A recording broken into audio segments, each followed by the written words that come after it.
చెప్పరా ప్రశాంత్. అనయ్య, మల్లిక్ గారి ఇంటికి వచ్చారా?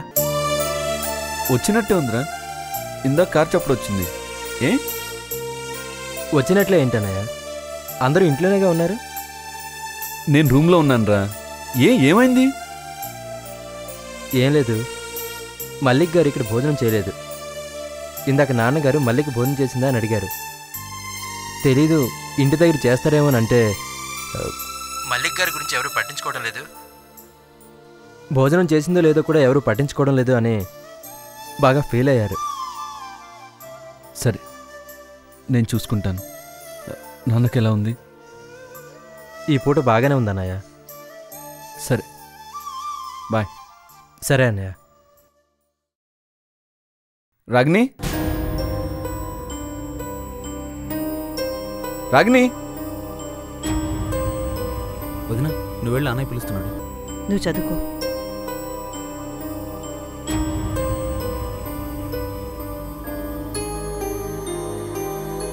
ఏమిటి పిలిచారు? పిల్లలేరి? ఎక్కడో పడుకొని ఉంటారులే. మల్లిక్ గారు వచ్చారా? ఏమన్నా తిందా? తెలీదు. తెలీదా? అంటే ఇంట్లో ఎవరు తిన్నారో ఎవరు తినలేదో కూడా తెలియకుండా ఉన్నావా నువ్వు?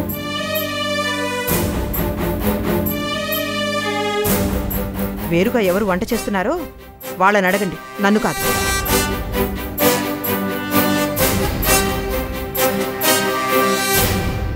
రాగిని, తను ఇప్పటిదాకా హాస్పిటల్లో నాన్న దగ్గర ఉండొచ్చింది. ఇప్పుడు ఎలా వండుకుంటుంది? నేను వంట చేసి పంపిస్తే వద్దంది. వంటింట్లో వేరుగా వంటలు పెట్టింది నేను కాదు. ప్లీజ్ రాగిని, కాస్త ఆలోచించు. తనెవరైనా, తన వల్ల మనకెంత నష్టం వచ్చినా తను నాన్నగారిని పెళ్ళాడిన మనిషి. మనకిష్టం లేకపోయినా తను ఇంటి మనిషి. చూడు రాగిని, ఈ ఇంటి మనిషి ఆకలితో పడుకుంటే అది మన సంస్కారానికి, ముఖ్యంగా నీ అమ్మతనానికి అవమానం. రాగిని, ఒక్క విషయం ఆలోచించు. నానమ్మే ఇంట్లో ఉంటే ఇలా జరిగేది కాదన్నావు. ఆవిడే ఉంటే మల్లికని ఇలా ఆకలితో పడుకొనిచ్చేదా? నువ్వు ఇలాగే ఆవిడకి సమాధానం చెప్పేదానివా?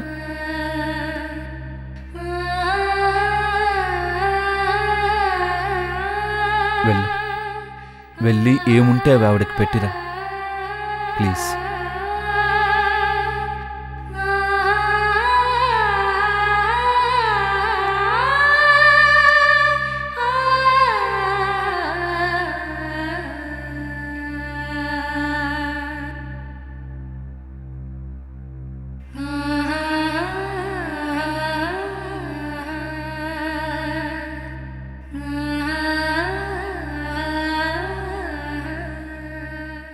తిను నానమ్మా, తిను నానమ్మా, తిను నానమ్మా.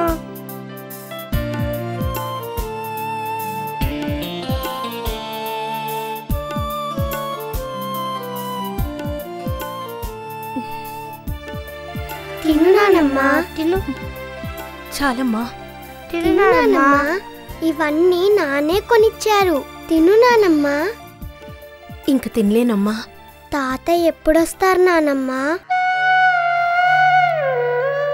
వస్తారమ్మా, 2 రోజుల్లో వచ్చేస్తారు. తాతయ్య లేకపోతే శరత్ బాబాయ్ అస్సలు చదవటం లేదు. అందుకే కింద అమ్మ చదివిపిస్తుంది. ఇందా ఈ చాక్లెట్స్ తిను. చాలు. మీ తాతయ్య కొంచెరా మరి? తాతయ్యకి దీనికన్నా ఎక్కువ దాచాం. ఓ,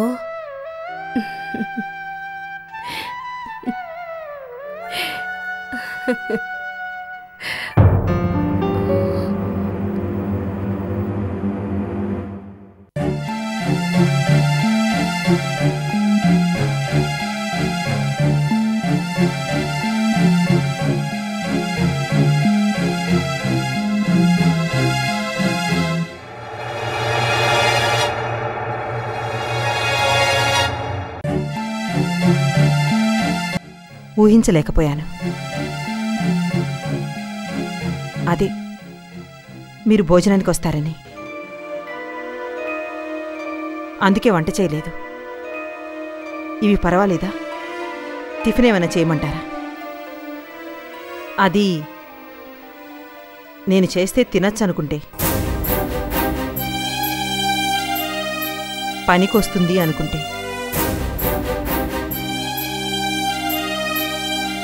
థ్యాంక్స్. ఇవి చాలు. కడుపు నిండిపోయిందనుకుంటాను. అదే ఇందాక మంచినీళ్ళు తాగారు కదా.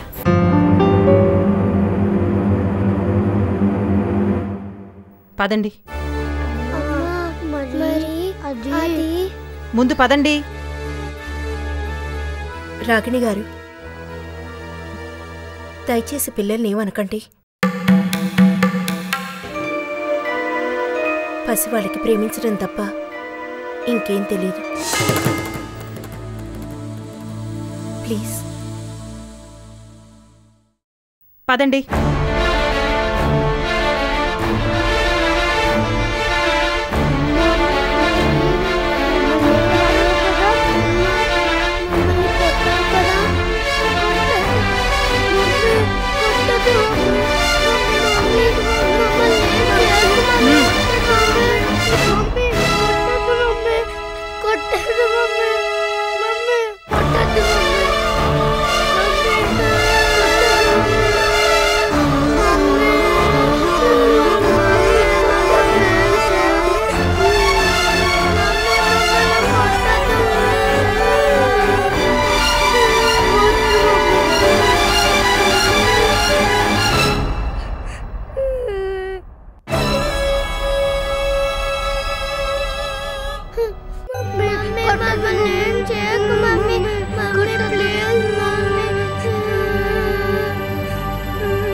తప్పు మీది కాదమ్మా, తప్పు నాది. తప్పు నేనే చేశాను.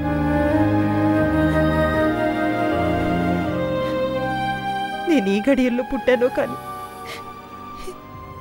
ఏం చేసినా అది తప్పే అవుతుంది.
కిషోర్, భార్యాభర్తల అభిప్రాయాల్లో తేడా రావచ్చు, కానీ మనస్తత్వాల్లో తేడా రాకూడదు.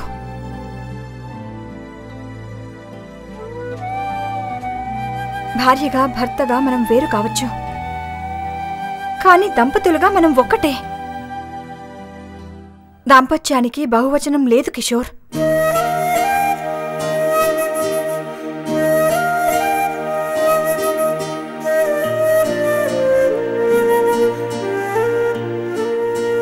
ఇంతకుముందు మా నాన్న ఇంటికి వెళ్తున్నప్పుడు నన్ను ఏమి అనని నువ్వు ఇప్పుడు నన్ను తప్పు పడుతున్నావు, నాకు దూరంగా ఉంటున్నావు. నేను నీ భార్యని కిషోర్, నన్నెందుకు అర్థం చేసుకోలేకపోతున్నావు? నేను అదే అడుగుతున్నాను. నువ్వు నన్ను అర్థం చేసుకోవడానికి ప్రయత్నిస్తున్నావా? నువ్వు చాలా తెలివైన దాన్ని ప్రార్థన. చెప్పిన మాట వినేదానిలా నేనే నిన్ను అపార్థం చేసుకున్నట్టుగా మాట్లాడుతున్నావు. నా మాట వింటున్నావా? నన్ను అర్థం చేసుకోవడానికి ప్రయత్నిస్తున్నావా? ఆలోచించు. ఒకప్పుడు మీ నాన్నగారిని వదిలి ఉండేదానివి కాదు, అందులో తప్పులేదు. ఇప్పుడు ఆయన ఎదిరిస్తున్నావు, బెదిరిస్తున్నావు. అందుకే ఇప్పుడు అది తప్పు అంటున్నాను.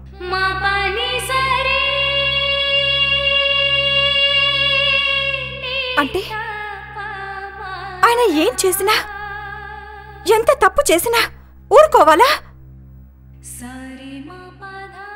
జరిగిన దాన్ని తప్పు అంటానికి రుజువు ఉందా? ఏ తప్పు చేయకుండానే నన్ను ఎవరు నువ్వు అని అన్నాడు. నాకు ఆ ఇంటితో సంబంధం లేదు అన్నారు.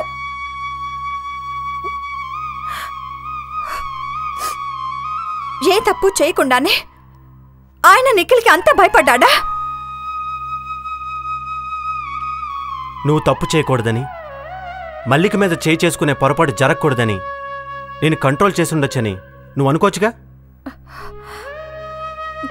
చూడు చూడు కిషోర్, నువ్వు అప్పుడు ఇప్పుడు ఆయన్నే వెనకేసుకొస్తున్నావు.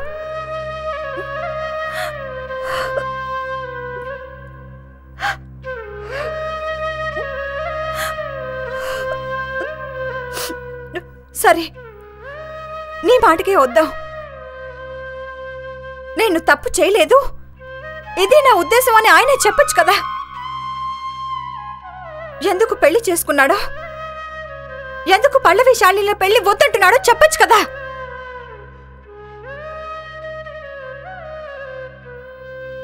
చెప్పడం అలవాట్లేని మనిషి ఆయన. ఆ విషయం నేను కొత్తగా చెప్పాలా? ఇప్పటిదాకా అర్థం చేసుకున్న మీరు ఆయన ఇప్పుడు ఎందుకు అపార్థం చేసుకుంటున్నారు? సరే, ఆయన చెప్పలేదు అంటున్నారు. ఆయన చెప్పకపోతే అర్థం చేసుకోలేరా? అర్థం కాకే అడుగుతున్నాను కిషోర్. అసలు నేను అలా అడుగుతున్నందుకే కదా ఇప్పుడు అందరూ ఇంత రాతంత చేస్తున్నారు. అడగడం అంటే ఇలా కోర్టు ద్వారా నోటీసులు పంపించడమా? నువ్వు చాలా తొందరపడ్డావు ప్రార్థన. అది ఆయన 10 మంది ముందు చెప్పలేని సమాధానం అయి ఉండొచ్చు. అయినా ఆ ఇంట్లో అందరికన్నా ఆయన నీకే ఎక్కువ స్వేచ్ఛ ఇచ్చారు. ఒకసారి పర్సనల్ కలిసి అడిగితే ఆయన చెప్పరా? నువ్వు అలా కాకుండా ఏం చేసావు? 10 మంది ముందు ఆయన నిలదీశావు. నేను అడిగిన ప్రశ్న ఆ 10 మందికి సంబంధించిందే కదా కిషోర్. అలా అడిగితేనే కదా ఆయన నన్ను అవమానించాడు. కన్న తండ్రి 4 గోళ్ల మధ్య అడిగితేనే అవమానం అంటున్న ప్రార్థన. అలాంటిది లోకాయుక్త పదవిలో ఉన్న రాజశేఖరం గారు కన్న కూతురే ఆయన మీద కేసు వేసిందని అందరూ అనుకుంటుంటే ఆయన ఎంత అవమానంగా ఫీల్ అయి ఉంటారో ఒక్కసారి ఆలోచించి ప్రార్థన. ఆయన్ని మధ్యలో మల్లిక ప్రస్తావన తేవడం ఎందుకు? ఆవిడ్ని బయటకు పొమ్మని చేపట్టుకోవడం ఎందుకు? మీ నాన్నగారి కోపం తెప్పించడం ఎందుకు?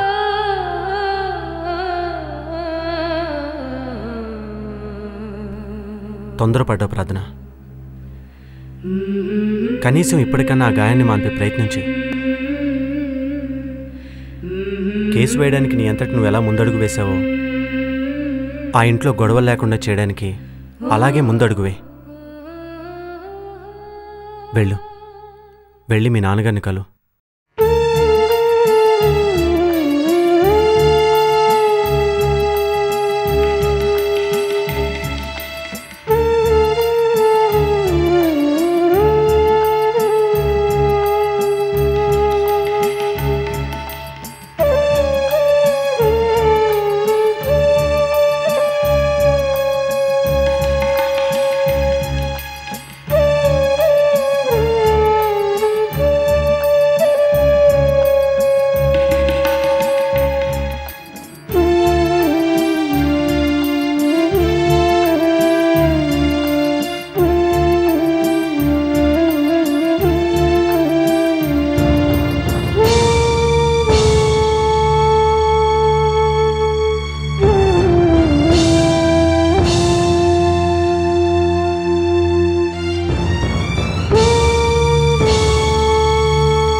ఏమిటిది పల్లవి?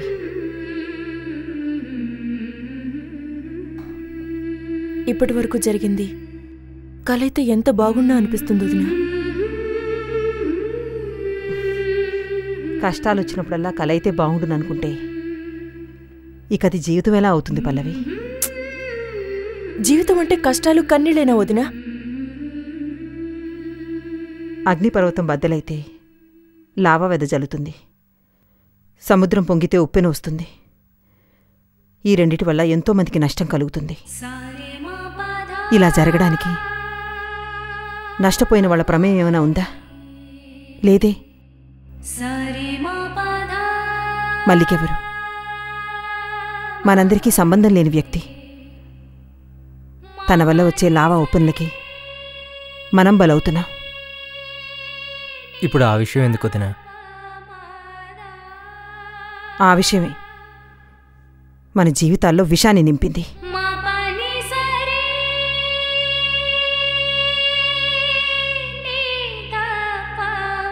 Excuse me sir.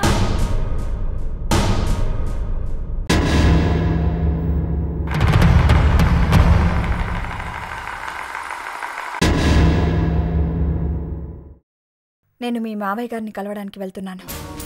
ప్రార్థన అంటే తను కేసు వాపసు తీసుకుంటుందా? మీరిచ్చిన బైండ్ ఓవర్ లెటర్ తెలుసున్న మహిమ ఆ విషయం నా పై ఆఫీసర్లకి కంప్లైంట్ చేస్తానని వార్నింగ్ ఇచ్చింది.